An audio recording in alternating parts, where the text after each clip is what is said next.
ಹೇ ಸೀತಾರಾಮ್ ಪ್ರಿಯ ವೀಕ್ಷಕರೇ ನಮಸ್ಕಾರ. ನಾನು ಗೋಕಾಕ್ ಪರಿಸರದ ಜಾನಪದ ರಂಗಭೂಮಿ ಕಲಾವಿದ ಸಾಹಿತಿ ಈಶ್ವರಚಂದ್ರ ಬೆಟಗೇರಿ. ನಾನು ಸಂಪಾದನೆ ಮಾಡಿರುವಂಥ ಈ ಗಂಗಾಪ್ರಯಾಸನ ಅರ್ಥಾತ್ ಸಂಗ್ಯಾಬಾಳೆ ಅರ್ಥಾತ್ ಮಿತ್ರದ್ರೋಹಿ ಅನ್ನುವಂಥ ಈ ಸಣ್ಣ ಆಟವನ್ನು ನಮ್ಮ ಹೇ ಸೀತಾರಾಮ್ ನ್ಯೂಸ್ ಚಾನಲ್ ಈ ವಾಹಿನಿ ಮುಖಾಂತರವಾಗಿ ನಾನು ವಾಚನ ಮಾಡ್ತಾ ಬಂದಿದ್ದೇನೆ. ತಮಗೆಲ್ಲ ಗೊತ್ತಿರುವಂತೆ ಸಂಗ್ಯಾಬಾಳೆ ಸಣ್ಣ ಆಟ ಈ ಒಂದು ಚಿರುಡುಗನ್ನಡ ಪ್ರದೇಶವಾದಂಥ ಬೈಲಂಗಲ್ ಹಾಗೂ ಬೈಲವಾಡದಲ್ಲಿ ನಡೆದಂಥ ಒಂದು ಸತ್ಯ ಘಟನೆ. ಈ ಸತ್ಯ ಘಟನೆಯನ್ನು ಬೈಲವಾಡ ರಾಯಪ್ಪ ಪತ್ತಾರ ಮಾಸ್ತರವರು ಇದನ್ನು ಒಂದು ಬಯಲಾಟವಾಗಿ ಬರೆದರೆ ಅತ್ಯಂತ ಜನಪ್ರಿಯವಾದಂಥ ಈ ಒಂದು ವಿಶೇಷವಾದಂಥ ಗಂಗಾಪ್ರಯಾಸನ ಅಂದರೆ ಸಂಗ್ಯಾಬಾಳೆ ಗಂಗಾಳನ್ನು ಕುರಿತಾಗಿ ಬರೆದಂಥ ಈ ಒಂದು ಕಥೆಯಲ್ಲಿ ವಿಶೇಷವಾಗಿ ಗಂಗಾಳ ಒಂದು ವ್ಯಕ್ತಿತ್ವವನ್ನು ಬಣ್ಣಿಸುವಾಗ ಗಂಗಾ ತೀರ ಎತ್ತರ ತೀರ ಗಿಡ್ಡ ಅಲ್ಲದ ಅತ್ಯಂತ ಕೆಂಪು ಅಲ್ಲ ಕಪ್ಪು ಅಲ್ಲದ ಒಂಥರ ಅವಳ ಒಂದು ಮೈಕಟ್ಟು ಕೂಡ ಅಷ್ಟೊಂದು ಸುಂದರವಾಗಿ ಆಕರ್ಷಣೀಯವಂಥ ಒಂದು ಮೈಕಟ್ಟು. ಇಂಥ ಒಬ್ಬ ಹೆಣ್ಣುಮಗಳು ತನ್ನ ಒಂದು ತವರು ಮನೆ ಈ ಬೈಲವಾಡದಿಂದ ಗಂಡನ ಮನೆ ಬೈಲಂಗಲ್ ಲಗಳಾರ ಮನೆತನಕ್ಕೆ ಅವಳು ಬರುವಾಗ ಅಂತೆ ಆಶೆಗಳನ್ನು ಹುಟ್ಟುಕೊಂಡು ಅವಳು ಅಲ್ಲಿ ಬಂದು ತನ್ನ ಒಂದು ಜೀವನವನ್ನು ಪ್ರಾರಂಭ ಮಾಡಬೇಕು ಅನ್ನುವಂಥ ಒಂದು ಉತ್ಸುಕತೆಯಿಂದ ಬಂದಿದ್ದಾಳೆ. ಹಾಗೆ ಯಾವುದೇ ಹೆಣ್ಣಿಗಾಗಿ ತನ್ನ ತವರು ಮನೆಯ ಹೆಸರನ್ನು ತರುವುದರ ಜೊತೆಗೆ ಗಂಡನ ಮನೆಯ ಒಂದು ಕೀರ್ತಿಯನ್ನು ಬೆಳಗಬೇಕು ಅನ್ನುವಂಥ ಒಂದು ಆಸೆ ಇರುವುದು ಸಹಜವಾಗಿ.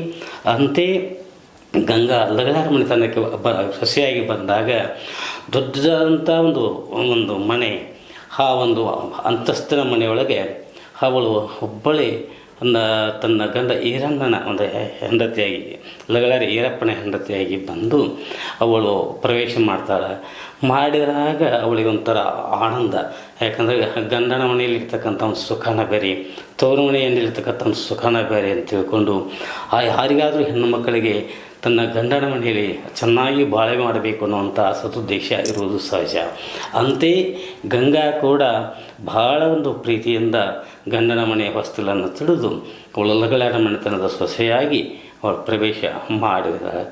ಅವಳಿಗೆ ಇಬ್ಬರು ತಮ್ಮಂದಿರ ಹಾಗಿರ್ತಕ್ಕಂಥ ಇಬ್ಬರು ಮೈದನರು, ಒಬ್ಬ ಬಸವಂತ ಮತ್ತೊಬ್ಬ ಈ ವಿರೂಪಾಕ್ಷಿ ಈತನ ಹೊಲಗದ್ದೆಗಳಲ್ಲಿ ಕೆಲಸ ಮಾಡ್ತಾ ತನ್ನ ಮನೆಯ ಕೆಲಸಗಳನ್ನು ಮಾಡ್ತಾ ಇದ್ದಾವಾಗ, ಹಾಗೆಯೇ ಸಣ್ಣವಣ ಅಂತ ಬಸವಂತ ಆತನ ಇನ್ನೂ ಚಿಕ್ಕವನಾದರೂ ಕೂಡ ಊರಿನಲ್ಲಿ ಆತ ತನ್ನದೇ ಅಂತ ಒಂದು ವ್ಯಾಯಾಮ ಶಾಲೆಗೆ ಹೋಗಿ ತಾಲೀಮುಗಳನ್ನು ಮಾಡಿಕೊಂಡು ಅದೊಬ್ಬ ಕುಸ್ತಿ ಪೈಲ್ವಾನ್ ಹಾಗೆ ಆತ ಜೀವನವನ್ನು ನಡೆಸ್ತಾರೆ.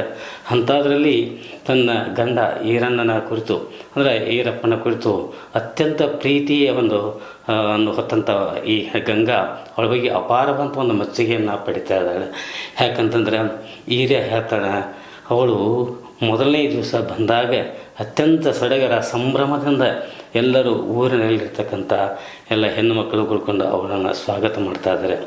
ಅಲ್ಲಿ ಲಗಳಾರ ಮನೆತನದಲ್ಲಿ ಹಿರಿಯನಾದಂಥ ಈರಪ್ಪ ಆತನು ಕೂಡ ಅತ್ಯಂತ ಪ್ರೀತಿಯಿಂದ ಗಂಗಾಳ ಕೈ ಹಿಡಿದು ತನ್ನ ಬಾಳ ಸಂಗತಿಯಾಗಿ ಕರೆದುಕೊಂಡು ನಂತರ ಆವತ್ತು ಪ್ರಥಮ ರಾತ್ರಿಯ ದಿವಸವಾಗಿ ಅವಾಗ ಈತ ಗಂಗಾಳಿಗೆ ಅವಳ ಒಂದು ಮೈಯನ್ನು ಮುಟ್ಟದೆ ಅವಳಿಗೆ ಒಂದು ಮಾತನ್ನು ಹೇಳ್ತಾನೆ.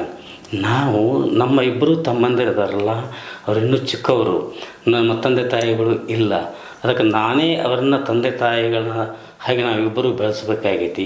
ಅದಕ್ಕಾಗಿ ಅವರು ಇಬ್ಬರು ದೊಡ್ಡವರಾಗಿ ನಾವು ನಿಂತುಕೊಂಡು ಅವರಿಬ್ಬರಿಗೂ ಮದುವೆಯನ್ನು ಮಾಡಿ ನಂತರ ಅವರಿಗೆ ಯಾವಾಗ ಅವರು ಸೊಸೆ ಅಂದರೆ ಹೆಣ್ಮಕ್ಳು ಬರ್ತಾರಲ್ಲ, ಅವ್ರ ಹೆಣ್ಣಂದಿರು ಬರ್ತಾರೆ, ಆವಾಗ ನಾವು ಕೂಡ ಪ್ರಥಮ ರಾತ್ರಿ ಮಾಡೋಣ, ಅಲ್ಲಿಯವರೆಗೆ ನಾವು ಪ್ರಥಮ ರಾತ್ರಿ ಮಾಡುವುದು ಬೇಡ ಅಂತೇಳಿ ಒಂದು ಸಂಜ್ಞೆಯನ್ನು ತನ್ನ ಅತ್ಯಂತ ಪ್ರೀತಿ ಪಾತ್ರಳಂತ ಹೆಂಡತಿ ಗಂಗಾಳಿಗೆ ಹೇಳಿದಾಗ ಗಂಗಾಳಿಗೆ ಏನು ಹೇಳಬೇಕು ಅನ್ನೋದು ಅವಳಿಗೆ ತೋರಿಸುವುದಿಲ್ಲ. ಯಾಕಂದರೆ ಯಾವುದೇ ಹೆಣ್ಣು ಪ್ರಥಮ ರಾತ್ರಿಯ ಸಲುವಾಗಿ ಅತ್ಯಂತ ಆತುರ ಹಾಗೂ ಲಜ್ಜೆಗಳಿಂದ ಕೂಡಿ ಅವಳನ್ನು ಸ್ವಾಗತ ಮಾಡ್ತಾ ಇರ್ತಾಳೆ. ಅಂಥ ವೇಳೆಯಲ್ಲಿ ಈ ಗಂಗಾ ಎಂಥ ಆಸೆಗಳನ್ನು ಹೊತ್ತುಕೊಂಡು ಇನ್ನೇನು ತನ್ನ ಗಂಡನ ಒಂದು ತೋಳತಕ್ಕೆಯಲ್ಲಿ ಬಂದೆಯಾಗಿ ಅವಳ ತನ್ನ ಒಂದು ಪ್ರೀತಿಯನ್ನು ಅವಳು ಅಲ್ಲಿ ಸವಿಯಬೇಕು ಅನ್ನುವಂಥ ಸಂಕಲ್ಪವನ್ನು ಹೊತ್ತುಕೊಂಡು ಬಂದಂಥ ಅವಳು ಒಂದು ಸುಂದರವಾಗಿ ಶೃಂಗರಿಸಲ್ಪಟ್ಟಂಥ ಮಂಚದ ಮೇಲೆ ಗಂಡನ ಬಳಿಗೆ ಹೋಗಿ ಕುಳಿತಾಗ ಆತನು ಹೇಳಿದಂಥ ಮಾತುಗಳನ್ನು ಕೇಳಿದಾಕ್ಷಣ ಒಂದು ಕ್ಷಣ ದಿಗ್ಭ್ರಮೆಯಾದರೂ ಕೂಡ ಗಂಡನ ಮಾತಿಗೆ ಪ್ರತಿ ಆಡುವಂತೆ ಇಲ್ಲ. ಯಾಕಂದರೆ ಹೆಣ್ಣು ಮಕ್ಕಳಿಗೆ ಗಂಡನೇ ದೇವರು, ಗಂಡನೇ ಅಷ್ಟ ಐಶ್ವರ್ಯ, ಗಂಡನಿಂದಲೇ ಸಕಲ ಸೌಭಾಗ್ಯ. ಹೆಣ್ಣು ತವರು ಮನೆಯ ತಂದೆ ತಾಯಿಗಳ ಮಾತನ್ನು ಕೇಳದೆ ಹಾಗೆಯೇ ಗಂಡನ ಮನೆಗೆ ಹೆಸರನ್ನು ತರಬೇಕು ಅಂಥೇಳಿ ತವರು ಮನೆಯವರು ಹೇಳಿ ಕಳಿಸಿರ್ತಾರೆ. ಅಂಥ ಸಂದರ್ಭದಲ್ಲಿ ತವರು ಮನೆಯ ತಂದೆ ತಾಯಿಗಳ ಹಾಗೂ ಸಹೋದರಿಯರ ಅವರೆಲ್ಲರೊಂದು ಒತ್ತಾಸೆಯನ್ನು ಶಿರದಲ್ಲಿ ಹೊತ್ತುಕೊಂಡು ಬಂದಂಥ ಗಂಗಾ ಅವಳು ಅಲ್ಲಿ ತನ್ನ ತಂದೆ ತಾಯಿಗಳ ಈ ಆಶೋತ್ತರಗಳನ್ನು ಈಡೇರಿಸಬೇಕು ಅನ್ನುವಂಥ ಒಂದು ಆಶೆಯಂತ ಬಂದು ಗಂಡನ ಈ ಒಂದು ಸ್ಥಿತಿಯನ್ನು ಕಂಡಾಕ್ಷಣ ಹೊರಗಡೆ ಹೇಳಲಾರದೆ ಒಳಗಡೆ ನುಂಗಲಾರದೆ ಅಂತ ಒಂದು ಸಂದಿಗ್ಧತೆಯಲ್ಲಿಯೂ ಕೂಡ ಮೂಳನ್ನಕ್ಕೂ ಮೌನವಾಗ್ತಾ ಇದ್ದಾರೆ. ಹೀಗೆ ಗಂಗಾಳ ಒಂದು ಸ್ಥಿತಿ ಈ ಒಂದು ಇಬ್ಬುಗೆಯ ಸ್ಥಿತಿ. ಈತ ಗಂಡ ಹೇಳಿದ ಮಾತ ವೇದವಾಕ್ಯ ಅಂತ ತಿಳಿದುಕೊಂಡು ನಡೆಯುವಂಥ ಸಂಪ್ರದಾಯದಲ್ಲಿ ಬಂದಂಥ ಅವಳು ಗಂಡನ ಮಾತನ್ನು ಹೊರಗಡೆ ಹೇಳುವಂತೆ ಇಲ್ಲ, ಹಾಗೆಯೇ ತನ್ನಲ್ಲಿ ಕೊಡಕ್ಕಂಥ ಬಯಕೆಗಳನ್ನು ಹೊರಗೆ ಹಾಕುವಂತೆ ಇಲ್ಲ.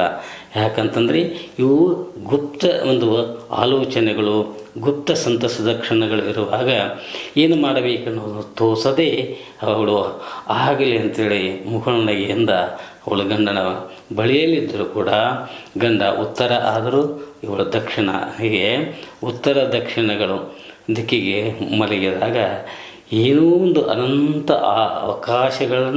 ಅವಕಾಶಗಳನ್ನು ಆಸೆಗಳನ್ನು ಹೊತ್ತು ಬಂದಂಥ ಒಂದು ಹೆಣ್ಣು ಏನು ಮಾಡಬೇಕನ್ನೋದು ತೋಚದೆ ಒಂದು ಸಂದಿಗ್ಧತೆಯಲ್ಲಿ ಬಳಲುವಂಥ ಒಂದು ಸನ್ನಿವೇಶ. ಅದಕ್ಕೆ ಇದು ಗಂಗಾ ಪ್ರಸನ. ಅಂದರೆ ಗಂಗಾ ಒಂದು ಹೆಣ್ಣು ಮಗಳ ಒಂದು ಏಕಾಂಗಿತನ.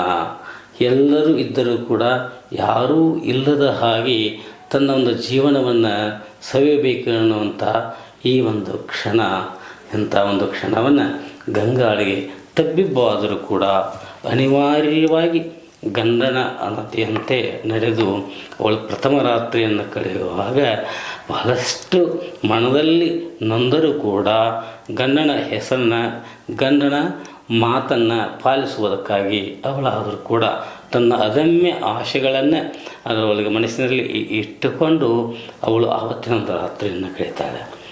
ಹೀಗೆ ಯಾವುದೇ ಹೆಣ್ಣಿಗಾಗಿರಿ ಪ್ರಥಮ ರಾತ್ರಿ ಅನ್ನುವುದು ಬಹಳ ಒಂದು ಸಂತೋಷದ, ಅಷ್ಟೇ ಆಶಾದಾಯಕ, ಅಷ್ಟೇ ಬಾಯಿಂದ ಶಬ್ದಗಳ ಮೂಲಕ ಹೇಳಲಾರಂಥ ಅನಂತ ಭಾವನೆಗಳ ಒಂದು ಸಮ್ಮಿಲನ ಆಗುವಂಥ ಒಂದು ಸಂದರ್ಭದಲ್ಲಿ ಅವಳಿಗೆ ಈ ರೀತಿಯಾದಂಥ ಒಂದು ಪರಿಸ್ಥಿತಿ ಒದಗಿದಾಗ ಏನೂ ಮಾಡಲಾರದೆ ಅಲ್ಲಿ ಸಂದಿಗ್ಧತೆಯಲ್ಲಿ ಸಿಲುಕಿ ಗಂಡನ ತೋಳತಕ್ಕೆಯಲ್ಲಿ ಬಂದೇ ಆಗುವಂಥ ಆ ಒಂದು ಅಮೂಲ್ಯವಾದಂತಹ ಗಳಿಗೆಯನ್ನು ಅವಳು ಅಲ್ಲಿ ಕಳೆದುಕೊಂಡು ಅವಳು ವಿಮುಖಳಾಗಿ ಗಂಡನ ಆಶೋತ್ತರಗಳಿಗೆ ತಾನೂ ಕೂಡ ಅದರ ಪುಷ್ಟಿಯನ್ನು ನೀಡುವ ಸಲುವಾಗಿ ಆವತ್ತಿನ ಒಂದು ಪ್ರಥಮ ರಾತ್ರಿಯನ್ನು ಕಳಿಬೇಕಾಗ್ತದೆ.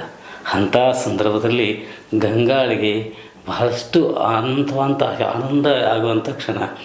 ಆನಂದವಾಯಿತು ನನಗಿದಿನ, ಆನಂದವಾಯಿತು ನನಗಿದಿನ, ಮನಕಾನಂದವಾಯಿತು ನನಗಿದಿನ. ನನ್ನ ಪ್ರಥಮ ರಾತ್ರಿ ನನ್ನ ಗಂಡನ ಕೂಡ ನನ್ನ ಪ್ರಥಮ ರಾತ್ರಿ ಕಳೆವಾಗ ಎಂಥ ಆನಂದ.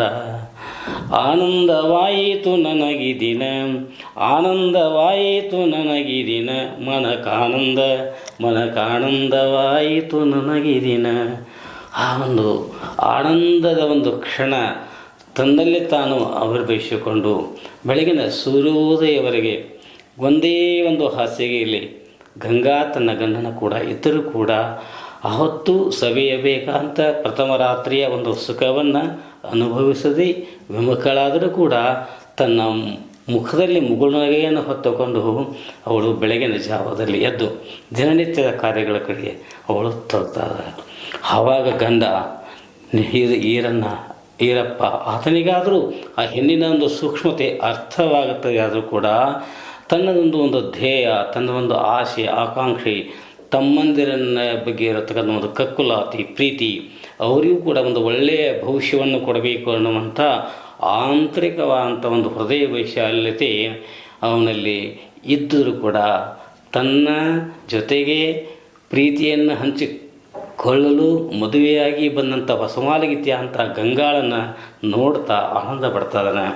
ಅವಳು ಬೆಳಗಿನ ಜಾವದಲ್ಲಿ ಎದ್ದು, ಅಂದರೆ ಬೆಳಗ್ಗೆ ನಾನು ಎದ್ದು ಯಾರ್ಯಾರ ನೆನೆಯಲಿ ಅಂತ ಹೇಳ್ತೆ, ಬೆಳಿಗ್ಗೆ ನಾನು ಎದ್ದು ಯಾರ್ಯಾರ ನೆನೆಯಲಿ ಎಳ್ಳು ಜೀರಿಗೆ ಬೆಳೆಯೋಳೆ ಭೂಮಿ ತಾಯಿ ಎದ್ದೊಂದು ಗಳಿಗೆ ನೆನೆವೇನು ಅನ್ನುವಂಥ ಜನಪದರ ಒಂದು ಉಕ್ತಿಯಂತೆ ಗಂಗಾ ತಾನು ಸ್ನಾನಾದಿಗಳನ್ನು ಮುಗಿಸಿಕೊಂಡು ಹಾಗೆ ಮನೆಯ ಎಲ್ಲ ಒಂದು ಕಸವನ್ನು ಓಡಿಸಿ ಅವಳು ಎಲ್ಲವನ್ನು ನಿರ್ಮಲವನ್ನವಾಗಿ ದೇವರ ಪೂಜೆಯನ್ನು ಮಾಡ್ತಾ ಇದ್ದಾಳೆ.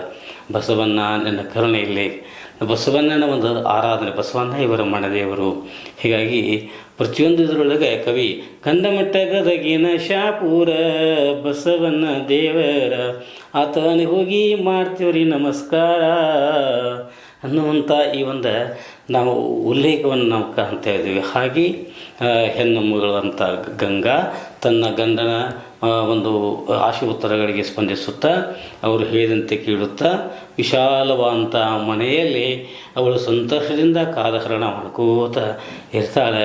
ಅದ್ರ ಒಳಗಿನ ಒಂದು ಮನಸ್ಸಿನಲ್ಲಿದ್ದಂಥ ಬಯಕೆಗಳು ಅವಳ ಎದೆಯಲ್ಲಿ ತುಂಬಿಕೊಂಡಿದ್ದರೂ ಕೂಡ ಹೊರಗೆ ಹೂನಗೆಯನ್ನು ಬೀಸುತ್ತಾ ತಾನು ಮುತ್ತೈದೆ ಹೆಣ್ಣು ಮಗಳ ಮೇಲೆ ಯಾವಾಗಲೂ ಮನೆಗೆ ಬಂದಂಥವರಿಗೆ ಆತಿಥ್ಯಗಳನ್ನು ನೀಡುತ್ತಾ ಜೀವನವನ್ನು ಕಳೆಯುವಂಥ ಒಂದು ಸಂದರ್ಭ ಇಲ್ಲಿ ಬಹಳ ಅಂದವಾಗಿ ಮಾಡ್ತಾ ಇದ್ದಾರೆ.